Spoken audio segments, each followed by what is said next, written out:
Hey y'all, it's Emily here again. Welcome back to my channel where we talk about disability and also mental illnesses that may go along with that disability, a side effect, or just along with that diagnosis. Again, my goal on this channel is to bridge that gap between the disabled community and the able-bodied community, because I feel like we all have something to offer each other. I feel like everyone has a struggle. And I'll get more in depth into that here a bit later, but today's video we're going to be talking about my actual diagnoses and how they affect me, what exactly they are, how you can understand them, and if you have any questions about any of that, please leave a comment below. I'm not afraid to answer any question. I will be doing a Q&A soon, so thank you for watching and let's get into it.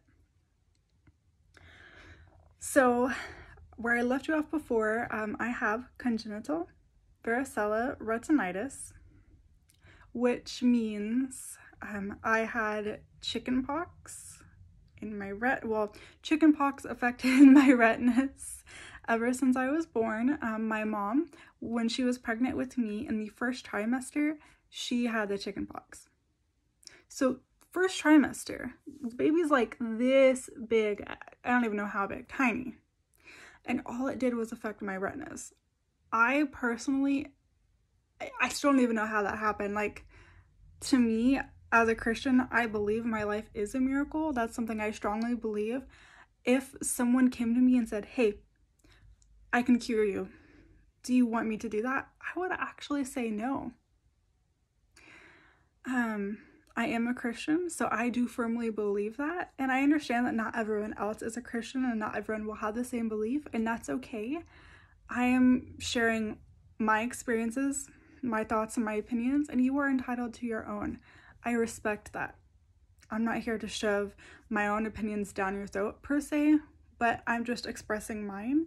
I want an open dialogue, you know, express your own opinions, but let's all have a friendly conversation in the comments below.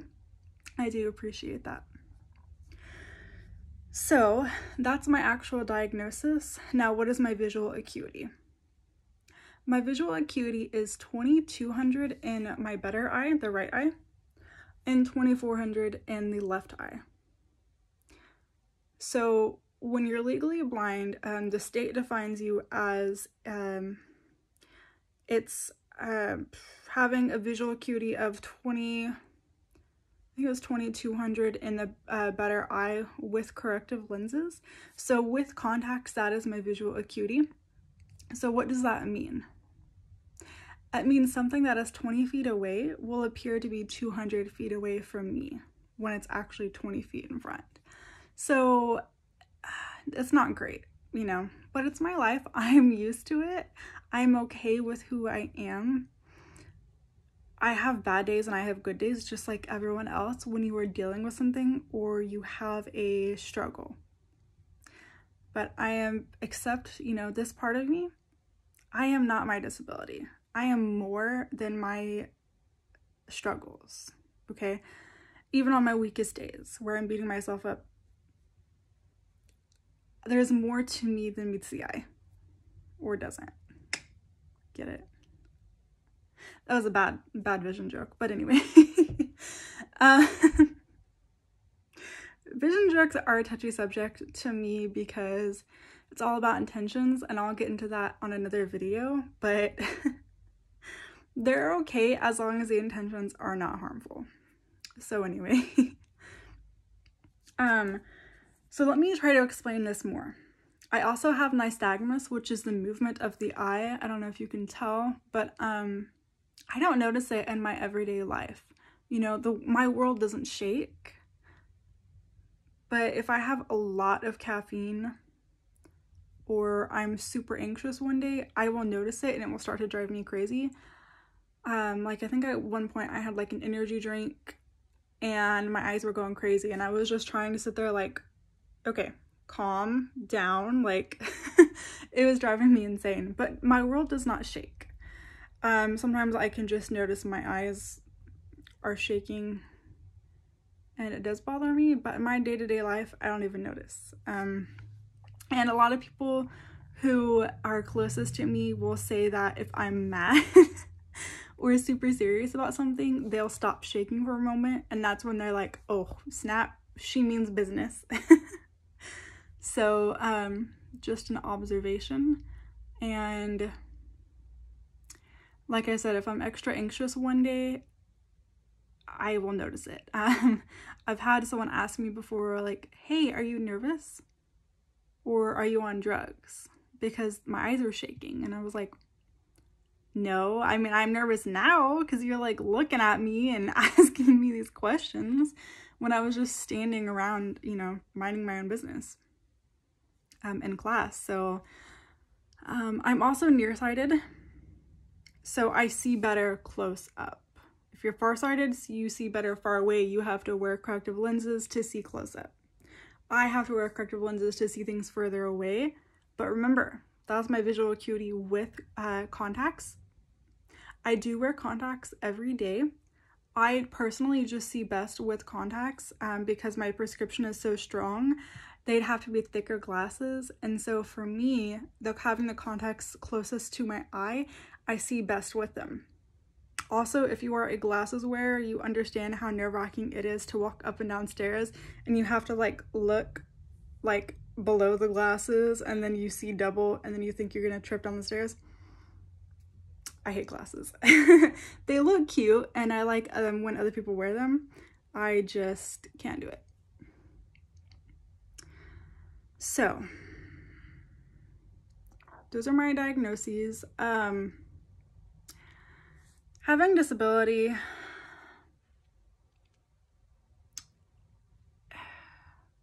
I feel like most people, and I can't speak for everyone on this, but for me personally, it has resulted in me also having anxiety and depression. I have social anxiety, general anxiety disorder, and moderate depression.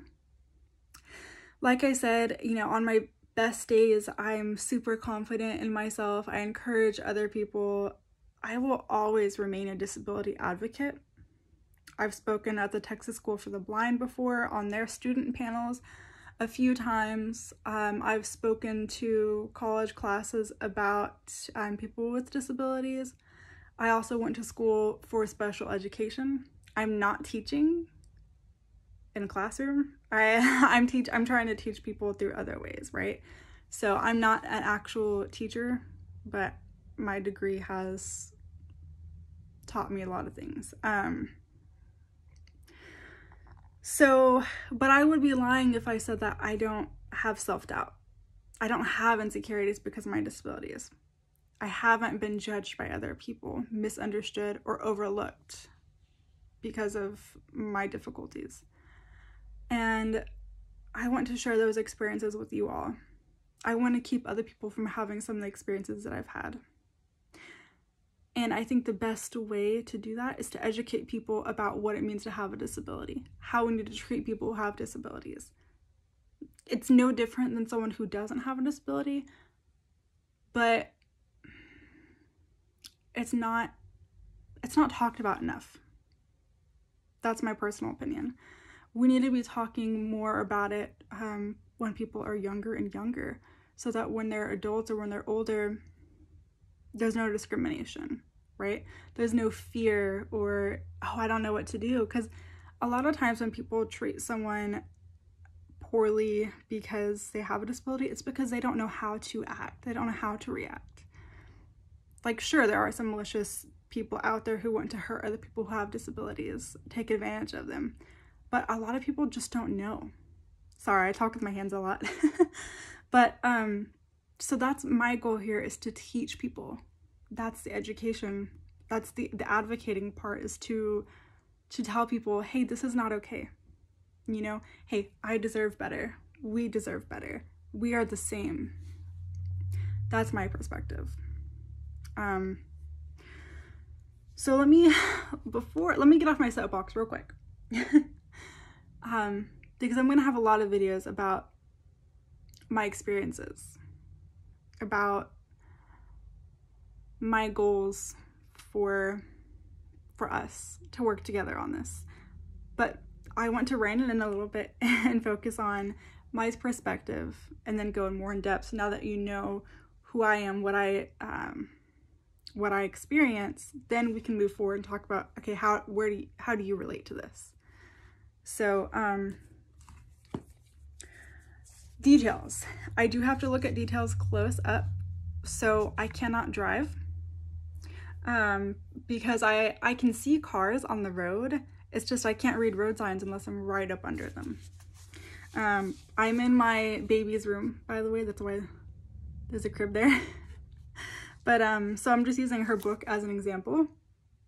Whenever I read to her, it needs to be a large print book. This is pretty big. I can read it about this close, okay? So if I'm reading a smaller print book, I have to read it like this and then show the picture, right? Normally people read children's books like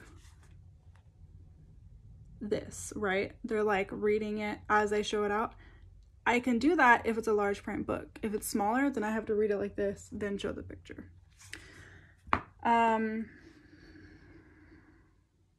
I wear contacts to help me see things further away. So let's say there's a hallway, right? And someone is at the end of the hallway and they wave to me. Depending on how far away they are, I might not be able to see them wave at me because it's the detail, you know, like, hey, I can see there's a person there. I can't tell who it is yet. And I can't see if they're trying to tell me something. But if I didn't have my contacts, I probably wouldn't be able to see someone at the end of the hall. Okay, just an example. I already talked about the reading, and that's basically the extent of it. Details I have to see close up. If I go to a movie, the movie theater screen is so big, I can sit all the way in the back of the movie and see fine. But if there are any subtitles on the movie, I cannot read them. So that is my vision, all about, you know, things that affects. And, but as I said, it does not define me. I am more than that disability. And I'm happy with my life. You know, there are days when I struggle, where I beat myself up because I'm like, I can't do this or I can't do that. And I'm one of those people where I try to do it anyway. I took American Sign Language in high school. It was the hardest thing I've ever done, but I said, you know what? I'm gonna do it. It's a beautiful language. And I can sign better than I can understand, because I guess the visual processor or something like that is harder for me to see it, right? It takes longer for me to process, but I can sign back. I remember I had to stay after school and take my tests one-on-one, sitting in a desk next to my sign language teacher, so she could sign to me and I could see her right in front of me. There was another student in class, because it was a large class and the teacher was on one side of the room and I was on the other. It was the desk closest to them, but if the teacher was signing to me, I still couldn't see. There was a student who sat between me and the teacher to interpret to me, or to sign what she was signing. And it was the hardest thing I've ever done. And I ended up quitting sign language the third year because someone made fun of me. And I let that stop me. And that is my one regret. I wish I'd stayed with it. I'm thankful that I still have a really close deaf friend.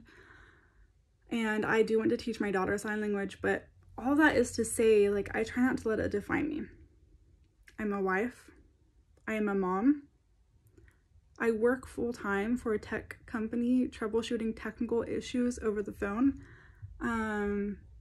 I do things that people tell me, hey, I shouldn't be able to do this, you know, and I try to break stereotypes. And that's my hope for you, is for anyone who comes on this channel to learn something from me, maybe to connect. I don't really know many people in the disabled community, and I'd like to. So Again, I hope you find a safe place here. If you have any questions or you'd like me to talk about anything, please drop a comment below. But I want to thank you for watching, and I hope you have a great day. Bye.